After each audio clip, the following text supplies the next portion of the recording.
सुवर्णपुर जिला बिनिका ब्लॉक अंतर्गत फुलमुठी ठारे चलीथिबा गोकुलाष्टमी यात्रा महोत्सव आज चतुर्थ दिवस रे कंस प्रेरित पुतुना असुरुणीर क्षीर पी पी नटखटिया कृष्ण तार जीवन नहीं जाइथिले। यही खबर प्रसारित हेबा परे आज दरबार रे कंस विचलित होई सतरे कोन शून्यवाणी सत्य हेबना एहा कदापि नुहे बोली गर्जन करी महामंत्री निर्देश क्रमे बछासुर राक्षस को गपपुर रे प्रेरण आदि दृश्य मथुरा नगरी दरबार रे मंचस्थ होइथिला।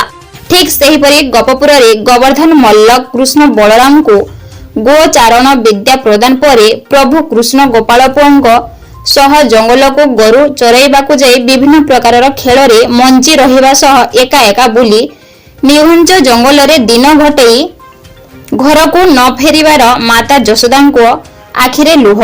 सारा गपपुरवासी चिंताग्रस्त कृष्ण को पाई गपपुरवासी पक्षरु बनभोजी आयोजन आदि प्रदर्शित होइथिला। यात्रा रे अभिनय करुथुवा कलाकार मानक अभिनय देखिया पई प्रबल जनसमागम होइथिला।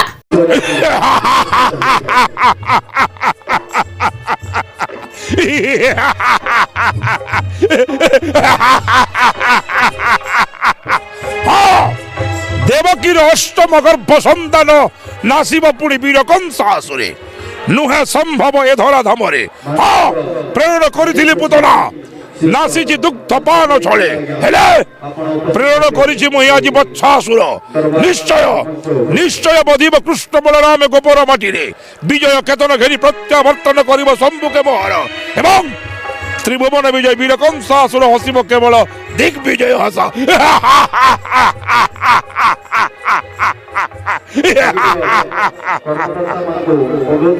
फुलमुठी गाँव दशंधि धरी चली आसी कंस दरबार केमती शांति श्रृंखलार सहित चलो सेटा आम प्राधान्य अच्छी एवं एटा चतुर्थ वर्ष ये जगार कि दशंधि धरी चली आसी अच्छी ए वर्ष अपेरा भी मीना बजार करके शांति श्रृंखलार सहित केमती अविवाहित होकर सुरखुरे सर से प्रथम कार्य।